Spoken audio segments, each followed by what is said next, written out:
don kɛrɛnkɛrɛnnen keninke ale sɔrɔ yiriwaliw la o sigira bi tɛnɛ novembre kalo ale tile 6 san 2023 an ka sɛnɛkɛlaw olu ka jabala la n'a bɛ fɔ o ma iyɛri Bamakɔ ale faba kɔnɔna la. Nin don kɛrɛnkɛrɛnnen dayɛlɛli maa caman bɔra farafina jamana wɛrɛ la ka na u sen don nin baara in na, i n'a fɔ Nigeria, Sɛnɛgali, Burkina, Togo ka taa se jamana caman ma minnu ye u sen don nin baara in na.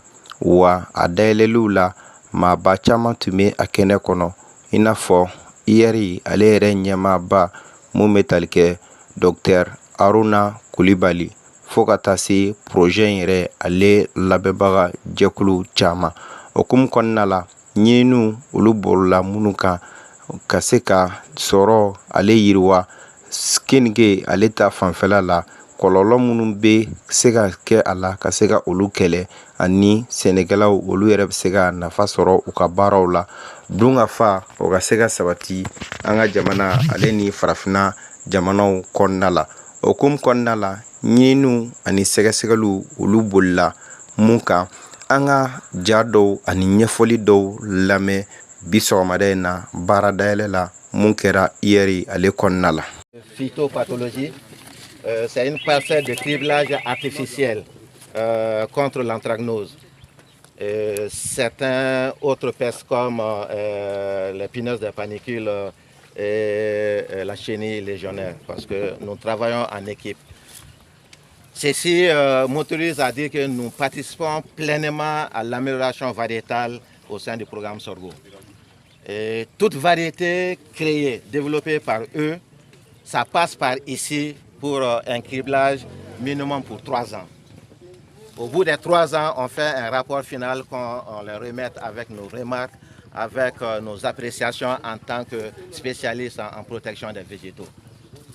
Donc ici, je vais donner la parole au responsable des essais ici, Madame Terminé. Donc elle va nous expliquer un peu avec son groupe ce qu'ils sont en train de faire en termes de criblage. Est-ce qu'on peut résumer ça là d'abord? Ouais. S'il y a des anglophones. Un peu les dispositifs, comment, effectivement, quel est le dispositif? Parce que ici, quand vous venez, nous en tant que nous travaillons en équipe qui constitue M. Bakari Tourara, Karim Koulibaly. Nous avons des stagiaires de fin de cycle, nous avons des stagiaires de perfectionnement qui travaillent avec nous. Donc nous souhaitons tous la bienvenue au niveau de la parcelle phytopathologie. Donc comme le docteur l'a si bien dit, c'est une parcelle d'infestation artificielle par Colétotrichum cyblénéolum. C'est l'agent causal de l'anthracnose.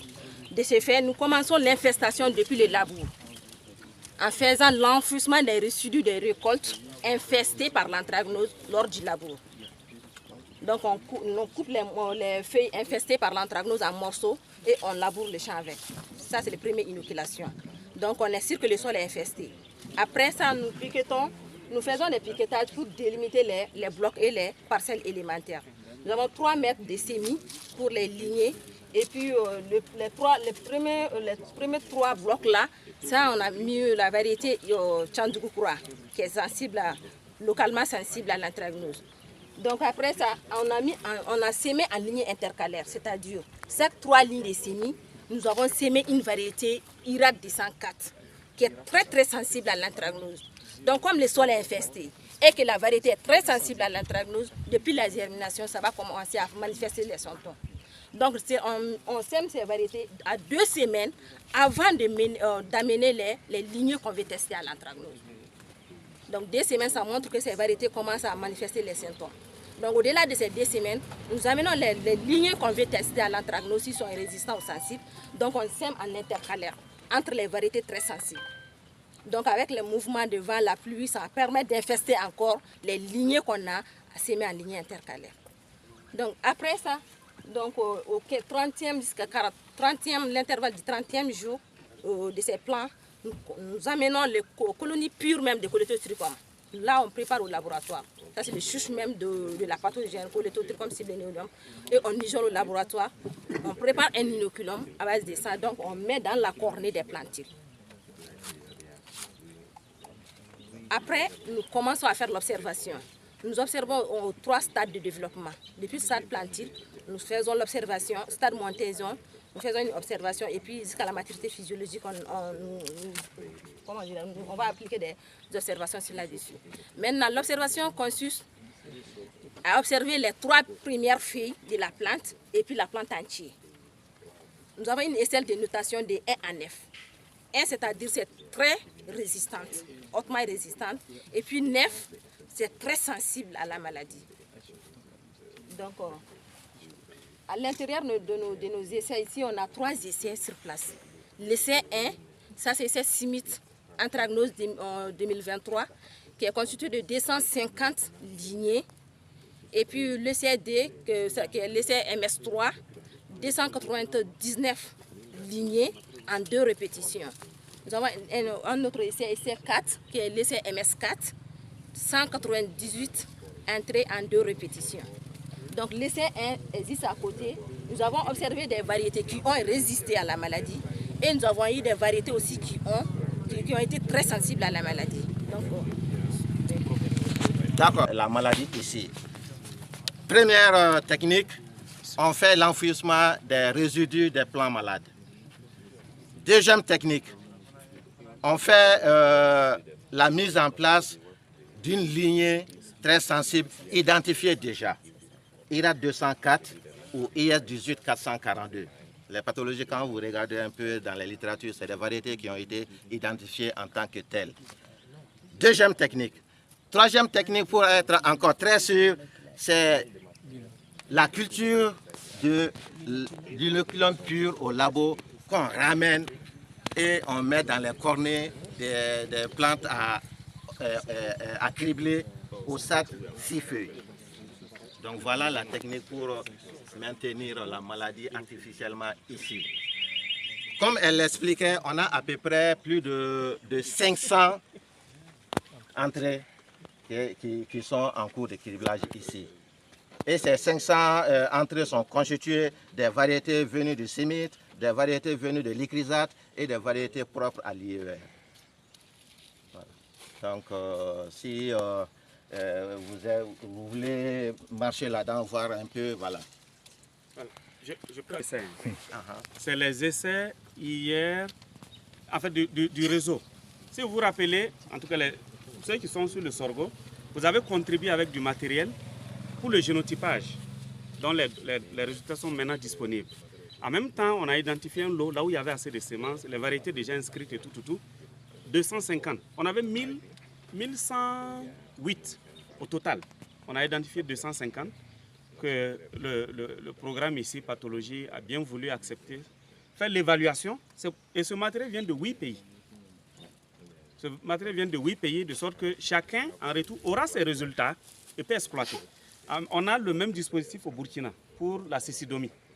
L'équipe de Noufou, ils sont en train d'évaluer pour la cécidomie le même matériel. Et le même matériel ici aussi était en train de... Je pense que c'est évalué pour le striga, mais il y a eu un problème de germination du striga. Le même matériel au Nigeria pour l'anthracnose aussi et le stembora, borée des tiges. En fait, ça veut dire à la fin, quand on va combiner, on aura assez de données pour prendre une décision au niveau régional, mais aussi chaque programme pourra mieux. Je voulais juste apporter ça. Ça, c'est vraiment une contribution directe aux efforts du réseautage qu'on est en train de mettre en place. C'est ce que je dois dire. Cette observation dans la même parcelle. Elle est là, je peux lui laisser dire 2 mots. Bonjour. Donc, nous avons déjà commencé l'observation des attaques de la chenille légionnaire. Donc, ce sont les 2 insectes, il y a 2 insectes principaux qui nous intéressent ici, notamment la punaise des panicules et la chenille légionnaire. La chenille légionnaire, c'est depuis la levée, donc on fait les observations jusqu'à la montaison. Après, la chenille, pour la punaise des panicules, ça c'est au niveau de la maturation. Donc, et on vient faire, après la récolte, donc on évalue donc les panicules attaquées, non attaquées. On fait les comparaisons en fonction des génotypes. Donc pour la chenille légionnaire, nous avons vu que les premières observations, nous voyons qu'il y a une tolérance d'abord aux attaques de la chenille légionnaire. Donc je ne sais pas.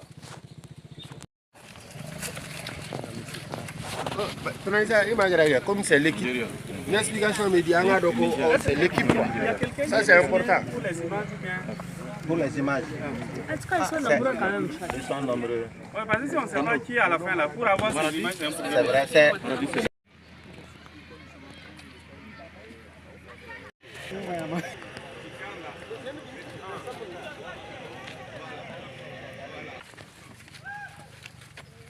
Secondly, Mali is, of course, an arid environment. Drought might be prevalent in most of your environment. Now, drought can exacerbate the susceptibility of these materials, pushing them to be more susceptible. Do you also consider drought as a factor when you are doing this screening? And then finally, what's the direction you are targeting in this program?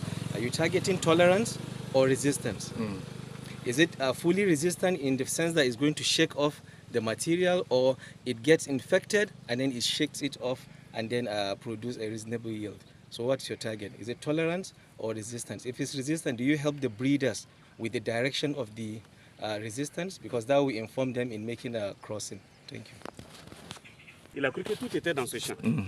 Il demande en fait, est-ce que ça veut dire que vous faites l'évaluation, l'anthracnose, le striga, les insectes, tout ici, ou bien c'est des champs séparés? Peut-être qu'il faut venir pour préciser. Le striga, c'est pas ici. Donc, ensuite, l'autre question, c'est, est-ce que vous voyez par exemple que la sécheresse, ici c'est un peu sec, bon, mais c'est toujours la zone soudanienne. Peut-être qu'il faut lui donner la pluviométrie. Mais il voulait savoir comment vous vous assurez, en fait, comment est-ce que vous tenez compte de l'effet de la sécheresse qui pourrait aussi accentuer certaines maladies, par exemple. Comment est-ce que, voilà, est-ce que vous en tenez compte? Oui ou non? C'est à vous d'expliquer. Et la dernière question, est-ce que vous cherchez du matériel résistant ou bien vous allez jusqu'à tolérant aussi? Parce que ça peut être résistant, il faut que ça soit vraiment... Voilà. Peut-être si vous expliquez vos échelles, à partir de quand vous... Voilà. Je pense que ça va permettre de comprendre. Voilà. Spécifique à anthracnose, juste derrière. Et il y a un champ spécifique antho de l'autre côté. Maintenant, cette année, comme on n'a pas pu mettre en place le champ antho pour les évaluations, l'expert antho a fait directement ses observations ici. Pour le striga, ce n'est pas ici, c'est à côté. Il y a un champ pour ça, c'est un autre champ. Il expliquait juste la méthode. Voilà, ça c'est clair. Maintenant,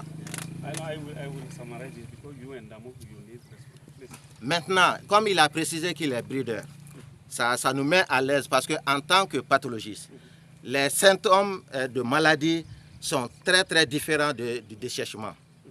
Nous, on sait comment faire la différence en tant qu'expert. Mais pour le rassurer, ici, comme on travaille sur des variétés double usage, normalement, à ce stade-là, on a bouclé les dernières observations pour que l'effet sécheresse n'entre pas en ligne de compte dans l'évaluation. C'est bon? Ouais. Okay. Donc, est-ce que c'est résistant? Le breeder, il sait que la résistance là, c'est virtuel. On tend vers ça, mais on n'a jamais la résistance. On travaille pour la tolérance. Ok, bien. Je pense que c'est bien répondu.